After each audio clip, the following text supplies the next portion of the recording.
tungkol sa silent stroke. Ito yung kakaibang klaseng stroke na na-stroke na yung pasyente pero hindi pa alam ng kamag-anak, hindi pa rin niya alam.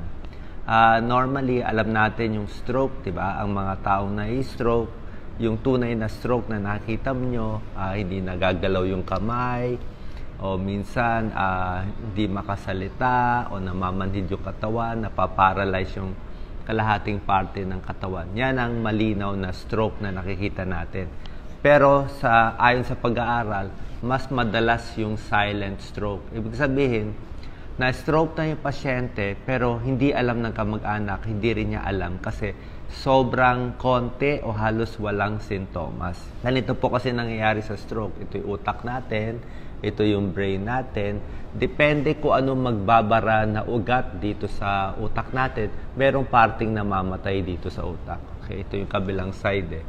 So, kunwari ito yung utak natin, may frontal lobe, may parietal lobe, may occipital lobe, iba't ibang mga parte, iba't ibang ginagawa para sa katawan.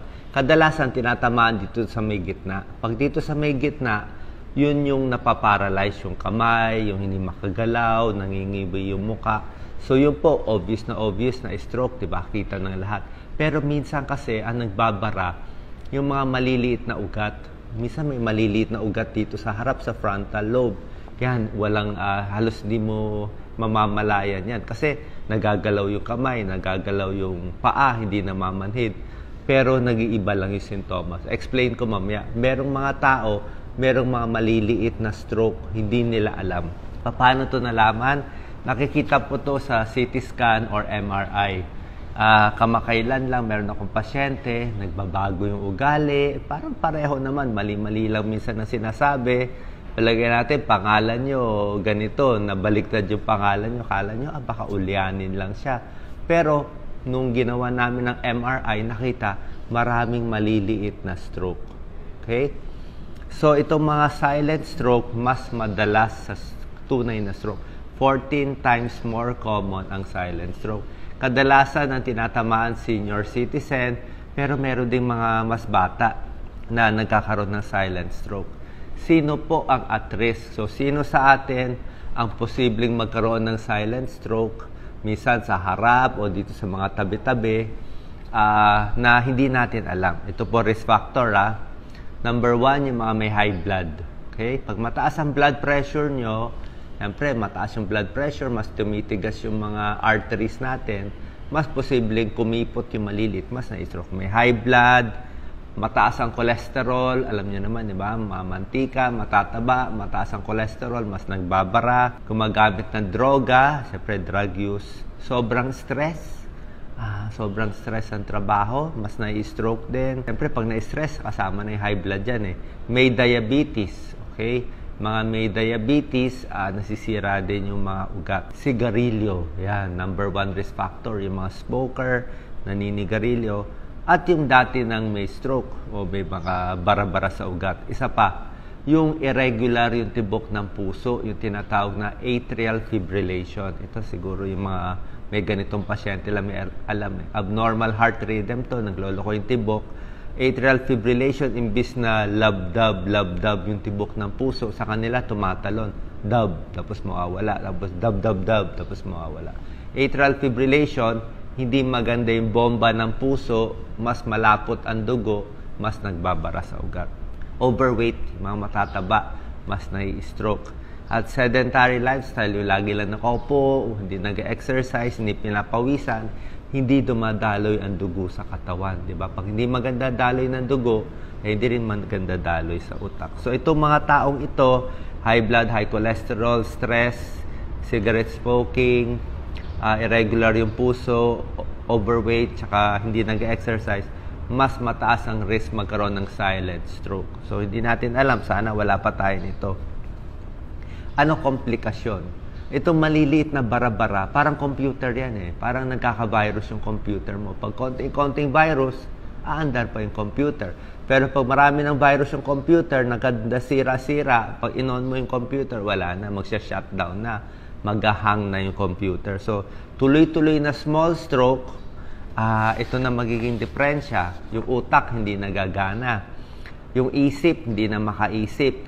Isa pa, yung galaw, hindi talaga paralyze eh. Parang hindi siya steady sa galaw. Parang matutumba yung galaw. Parang ganun ba? Parang dati maganda galaw ko. Ngayon parang wala akong balanse. Ito yung balanse sa likod. Oh. Cerebellum eh. Ito bahala sa balanse. Pag ito nabarahan, mawawalan ka konti ng balanse. Kung maliit lang ang bara, parang mas unstable. At yung salita, parang mas bulol. Di ba merong mga boksingero, after mag-boxing sila, pag in-interview nyo, bulol na siya. Di ba? Ibig sabihin, medyo nagbabara. Medyo napupunit yung sa utak, kaya nagkakaroon ng parang mild stroke. Kasi itong utak natin, yan ang nagkocontrol sa galaw sa buong katawan. Okay? Dito sa may gitna, yan ang pang-sensory, nararamdaman, sa galaw, sa likod, ang balance, ang mata natin dito sa likod, ang nagkocontrol sa likod. Dito sa harap, pag ito nasira, actually, normal pa rin siya, pero yung ugali, nag-iiba. Parang ano talaga, parang medyo abnormal na hindi mo maintindihan yung ugali. O baka may stroke dito. Ha? Pero may mga tao, abnormal na ugali, wala naman stroke. Ano yun? Ugali talaga yun. So anyway, nakikita lang sa MRI scan. Pero hindi pwede lahat ng tao yung MRI natin. Di ba? Unang-una, mahal. Yung iba, nilalagyan pa ng dye. Yung may dye, minsan ayoko nilalagyan ng contrast dye. Habang yung MRI, baka siyempre, kahit pa paano, may damage sa kidneys. Pero kung kailangan gawin yung MRI, kailangan gawin. So, hindi pwede lahat yung MRI. Ito lang yung mahuhuli mo na sintomas. Okay? Number 1, nagbabago yung mood. Parang mas mainitin ng ulo, mas irritable. Parang si nanay, hindi na siya yung dating nanay mo. Iba na siya. Nagbago. Hindi naman naging alien. Naiba siya. Iba na mood niya, iba na ugali niya. Bakit ganun siya ngayon? Parang tulala, parang wala sa sarili. So, posible may silent stroke na siya. Yan change in mood and personality. Minsan, hindi mo mahalata. Kala mo, ay tumatanda lang, nag-uulyanin. Pero yung pala, may silent stroke. Pangalawa, yung pag-ihi, pagdumi, kahit papano, hindi na makontrol. Minsan, biglang umihi, di ba? Pero hindi to bata na napapaihi. Yung matanda na to, na hindi na kontrol yung ihi, yung dumi. Kasi ang nagkocontrol ng yung pagpigil sa utak din natin. Number 3, yung muscle movement, hindi na siya coordinated. Mas natutumba, parang mas walang balanse, mas bumabagsak. Posibleng may nag-stroke na dito. So, lack of muscle coordination at yung balanse, mas natutumba. O bakit natumba? O ba't natumba bigla? And number 5, makalimutin. Mas nakakalimot. Normally, ito po sikreto. Sa mga nai-stroke, meron tayo 2 memory. Ito, maganda to. Interesting. Meron tayong long-term memory, meron tayong short-term memory. Short-term memory, yung sinabi ko ngayon, topic ni Doc Willie, stroke. Nandito ako, may painting. Short-term yan, nakita nyo. Long-term, nung bata kayo, saan kayo nag-aral ng school, yan. Anong ginawa mo, anong birthday mo, long-term yan. Okay, yan, mga long-term. So, pag tinanong mo sila, tama yung mga sagot nila, galing sila sa Nueva Ecija, doon ako pinanganak, birthday ko, kunwari, April 20, ganyan. So, tama lahat. Pero pag tinanong mo yung ngayon, di na niya alam. Anong araw ngayon? O, ano nangyari nung isang buwan? Di na niya alam. Ang namamatay yung short term. Short term. Siguro, anong short term? Siguro last 5 years, 6 years, wala na siyang alam. Di na niya alam. Yung mga namatay na kamag-anak, kala niya buhay pa. Kasi nawala yung short-term memory niya. Yung long-term, hindi nawawala. Yan ang signs ng pwede yan silent stroke, pwede rin yung mga Alzheimer's. So, kung meron kayong pasyente, kamag-anak, baka may edad o above 50, may mga risk factors, pa-check natin sa neurologist. Sila magsasabi kung may bara-bara na. Kasi kung may bara-bara, may gamot po dyan na pang-control konti, kahit papano hindi na dumami yung bara. Okay? Tapos, paano maiiwasan to? Para maiwasan natin stroke, 80%. Ulitin ko 80% ng pagbabara dito, kailangan susundin nyo itong tips. Itong 8 tips, makakatulong makaiwas sa pagbabara sa utak natin 80% of the time. Number 1, sigarilyo talaga. quit smoking. Wala ka talagang panalo. Alam panalo, wag na tayo magpilosopo. Pag sigarilyo, talo na talaga. Lahat ng napakita kong pasyente, basta naninigarilyo, mabilis ma-angioplasty, mabilis ma-heart attack, mabilis na stroke. Hindi 100%, pero ano talaga, talo ka doon. So, quit smoking, ha? Kaysa mamatay, tigil niyo na sigarilyo. Number 2, kailangan hindi overweight. Tama lang ang tibang, wag naman sobrang taba. Lalo na kung overweight kayo, 50 pounds, 100 pounds, kailangan talaga magpapayat, number 2. Number 3, yung alat ng kinakain. Yan, talo tayo dito sa Pilipinas, noodles, maalat, lahat maalat, sir. Delata, maalat, di ba? So, yung alat, babawasan yung masyado maalat, dadami ang tubig sa katawan, maraming tubig sa katawan, tataas ang blood pressure, mas magbabara yan. Kasi malakas yung pagbomba. So, bawas alat. Number 4, yung cholesterol ang napakahalaga. Kasi yung cholesterol, yan yung mga nagbabara sa ugat natin. Ano yung ma-cholesterol? Mamantikang pagkain, prito, fried chicken, fast food, french fries. Alam nyo na, lahat prito, di ba? Ano pa ba prito? Siomai, prito, lahat prito.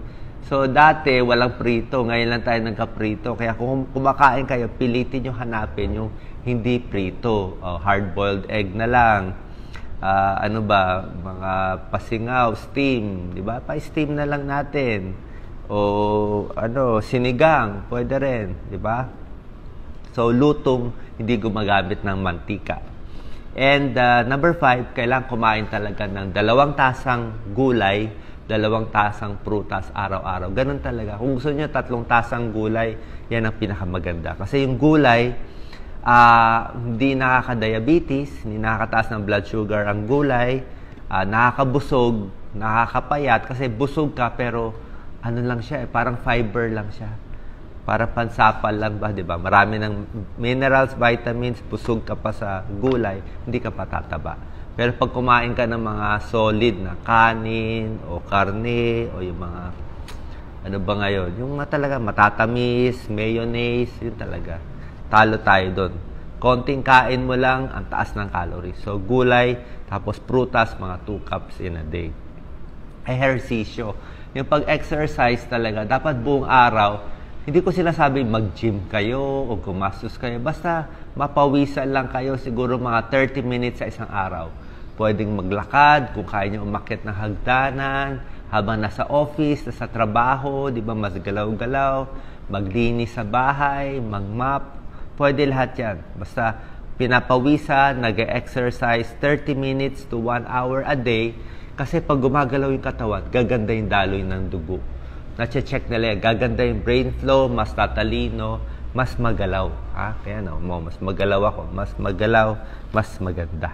Huwag lang hihiga, mag-iipon ng dugo, magbabara. Yan, patay.